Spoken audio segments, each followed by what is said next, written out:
사실적 믿음으로 단련하시기 바랍니다. 우리 41절을 읽을까요? 41절입니다. 읽습니다. 시작. 그들이 심히 두려워하여 서로 말하되 그가 누구이기에 바람과 바다도 순종하는가 하였더라. 아멘. 몰랐냐? 몰랐냐 이거지. 아니 서로 말하되 그가 누구이기에 바람과 바다도 순종하는가. 예수님이 그리스도이심을 몰랐기 때문에 이들이 이렇게 놀라고 무서워하는 것 아니겠습니까? 그들의 무서움의 대상이 이제 바뀌었죠. 좀 전에는 바다를 무서워했어요. 바람을 무서워했어요. 파도를 무서워했습니다. 여기서 죽을까 무서워했습니다. 이제는 그런 비바람, 모든 바다 이런 것들을 잠잠케 하시는 예수님을 무서워하기 시작을 했습니다.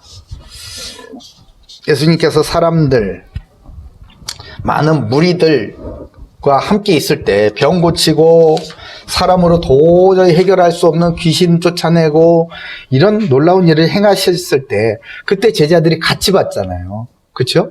그런 거를 봤을 때는 제자들의 믿음에 아무 문제가 없어 보였어요.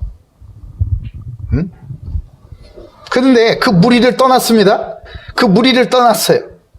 그리고 이제 한밤중에 예수님과 단둘이 있는 거예요. 어두운 바다 한가운데 큰 광풍을 만났을 때 예측하지 못했었던 새로운 환경과 문제를 맞닥뜨렸을 때 그 제자들의 믿음의 실체라는 게, 믿음의 미천이 그냥 순식간에 드러나 버린 것이죠. 나는 좀 다르다고, 내 믿음은 좀 다르다고 여겼는데 말이에요. 나는 믿음 좋다고 그렇게 여겼는데 여기저기서 칭찬을 받고 뭔가 되는 것 같고 그랬는데 자신의 믿음이 형편없음을 직면하고 인정하는 거예요. 이거는요 정말 비참하고 고통스러운 일이에요. 모든 것을 다 아시는 예수님은 그런 고통을 아시면서 왜 제자들을 이런 문제와 고난 속으로 밀어 넣으셨을까요? 광풍이 올 거 모르셨을까요? 다 아시면서 왜 가셨을까요? 하나님의 영이신 성령님은 때로는 우리를 함께 하시면서 인도에 가시면서도 왜 우리 인생 가운데 감당치 못할 고난들이 들이닥치는 것일까요?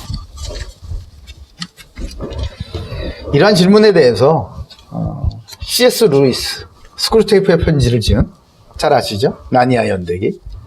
그 C.S. 루이스는 이 고난에 대해서 이렇게 설명하고 있어요. 잘 들어보세요. 사람에게 무서운 일이 일어날 때까지는 하나님에게 귀를 기울이지 않는 습성이 있다. 그러므로 고통이란 귀머거리에게 알아듣도록 하는 하나님의 확성기다. 아, 저는 100번 아멘입니다. 우리가 아무 일 없고 잘 먹고 잘 살고 뭔가 잘 나갈 때 하나님께 귀를 기울이지 않죠. 그러나 하나님께서는 우리에게 말씀을 하시기 위하여서, 하나님의 말씀에 귀를 기울이게 하시기 위하여서 이런 고난도 허락하신다는 거예요. 우리 성경 읽기 요즘에 하고 있죠. 욥기. 욥의 고난은 어떻게 생각하세요? 욥도 그 고난에 대해서 이해할 수 없었습니다. 너무나 고통스러웠어요. 이 고난에 대한 이 깊은 통찰은 욥기를 통해서 우리에게 주시고자 하는 그런 지혜이자 지식인 거예요. 자신이 받는 고통조차도 이 의미를 깨닫지 못하는, 이 믿음 좋다는 당대의 의로운 자 욥 말이에요. 친구들이 와가지고 한다는 얘기가 욥을 정죄만 하고 있잖아요. 그런데 그의 진정한, 나이는 어리지만 진정한 친구인 엘리후가 와서 욥이 겪는 그 고통에 대해서 아주 좋은 지혜를 가르쳐 주고 있는 겁니다. 그것은 뭐냐면 하나님께서 사람에게 말씀을 주시는 것, 여러분 매주 말씀 받죠? 하나님께서 우리에게, 사람에게 말씀을 주시는 것과 하나님의 사람에게 고난을 주시는 것은 목적이 동일하다. 동일한 목적을 위하여서 말씀으로만 주실 때도 있고 고난으로 주실 때도 있다 이거예요. 같은 목적을 달성하기 위해서. 그 목적은 뭐냐? 그 목적은 우리를 책망하고 정죄하기 위함이 아니라 우리를 구원하시고 살리시기 위함이다 라고 가르쳐 준 것이 바로 욥기예요. 욥기. 여러분에게 닥친 고난이 뭐예요? 나는 신앙생활하고 열심히 예수 믿고 그렇게 따라왔는데 갑자기 들이닥친 고난, 내 인생에 이해할 수 없는 고난, 그게 뭡니까? 인생 살다 보면요, 예수님을 믿는 이 그리스도인들도 뜻밖의 고통의 상황을 직면하는 것이 사실이에요. 그리스도인이 비그리스도인과 다른 게 바로 여기에서 차이 나는 겁니다. 같은 고통과 고난의 상황 속에서도 그리스도인은요, 하나님의 음성 곧 예수 그리스도의 복음을 듣고 오히려 기뻐하며 더욱 큰 믿음의 사람으로 성장해 가는 것에서 거룩이 나타나는 것입니다. 그러므로 오늘 말씀을 통해 어떤 상황 속에서도 흔들림이 없는 근본적이면서 사실적인 믿음을 우리는 회복을 해야겠습니다. 그 첫 번째입니다. 예수님은 누구신가에 대해서 확신하시기 바랍니다. 여러분, 예수님을 누구로 알고 계세요? 근본 질문으로 돌아갑시다. 근본적인 사실적인 믿음을 얻기 위해서는요, 근본으로 돌아가서 사실적인 믿음을 가져야겠어요. 예수님은 영원전부터 계신 하나님의 아들이세요. 그리고 전지전능하신 만물의 창조주이십니다. 왕 중에 왕이십니다. 모든 사람을 심판하시는 심판주이시고 유일하신 구세주 그리스도이신 것이에요. 아멘. 여러분, 이렇게 예수님을 믿고 계시죠? 이렇게 예수님의 말씀을 순종하고 계시죠? 이러한 예수님에 대해서 확신하시길 주님의 이름으로 축복합니다. 두 번째는 내가 누구인가에 대해서 확신하시기 바라요. 내가 누구인가, 나는 누구인가에 대해서 근본적이고 사실적인 믿음을 회복해야겠어요.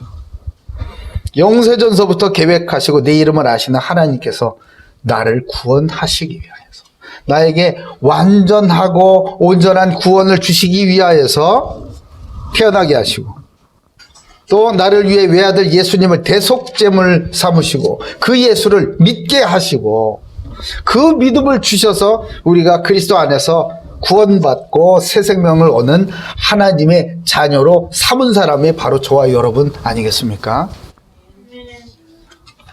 나는 그의 선하고 영원하신 작정하심 속에서 내 인생을 통해 하나님께서 영광을 받으시기 위해 이 시대에 태어나게 하시고 부르심을 받은 하나님의 기업이다 라는 것에 확신하시기 바랍니다. 예수님의 부르심을 받은 자기 자신, 나의 정체성에 대해서 확신할 때에 세상이 어떤 어려움을 만난다 할지라도 흔들림이 없게 되는 줄 믿으시기 바라요. 세 번째는 항상 예수님께서 함께 하심을 믿으시기 바랍니다. 그리스도께서 나와 함께 하심으로 모든 것이 합력하여 선을 이루게 되는 것입니다. 우리가 잘한다고 해서 합력하여 선을 이루는 것이 아니라 그리스도께서 나와 함께 하심으로 선을 이루게 되는 거예요. 저 광풍으로 인하여서 우리가 다 죽게 되었지만은 이것을 통하여서 예수님이 누구신지 더욱더 선명하게 알게 되는, 합력하여 선을 이루게 된 것 아니겠습니까? 하나님 자녀의 앞길에 벌어지는 모든 문제와 사건들 속에서 결국은 나를 부르신 하나님의 뜻을 이루시며 나로 하여금 승리케 하시는 것이 하나님의 뜻이다 라는 것을 여러분 확신하시기 바라요. 그러므로 아무것도 두려워하거나 무서워할 필요가 없습니다.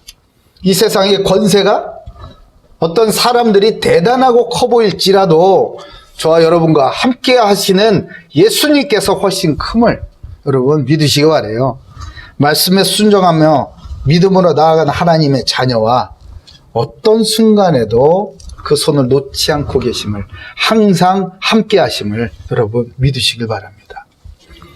그래서 문제를 만날 때마다 흔들리고 원망하는 그런 가상 신앙생활에서 우리는 이제 벗어나야겠습니다. 어떤 현장에서도 어떤 시대를 만나도 여러분 만만한 곳은 단 한 군데도 없어요. 내 생각대로 될 것이다. 내 실력 정도면은 할 수 있을 것이다. 단 한 군데도 그런 곳은 없습니다. 그러나 어떤 문제를 만나더라도요, 그 속에서 예수 그리스도의 이름으로 복음을 선포하며 현장에 숨겨진 구원받기로 작정된 영혼들을 찾아서 생명 구원에 쓰임받는 그런 사실적인 믿음으로 나아갈 때 모든 현장들은 하나님의 영광을 위하여 존재하는 것이고, 바로 여러분들을 통해서 하나님의 자녀들을 통해서 하나님의 나라가 임하게 하는 좋은 도구로 쓰임받게 될 것입니다. 이 응답이 저와 여러분에게 있기를 주님의 이름으로 축복합니다. 감사합니다. 하나님, 우리를 단련시켜 주시옵소서. 사실적 믿음으로 단련된 모든 우리 사랑받는 고대교회 가족들 다 되게 하여 주시고, 주님, 우리가 엇나가고 흔들릴 때마다 어찌하여 믿음이 없느냐라고 주님 말씀으로 꼭 꾸짖어 주셔서 우리가 더 큰 죄를 짓거나 혹은 믿음이 머물러서 정체되는 일이 없도록 주님 우리를 붙들어 주시고 성장시켜 주시고 훈련시켜 주시옵소서. 감사드리오며 살아계신 예수 그리스도 이름으로 기도 올리옵나이다. 아멘.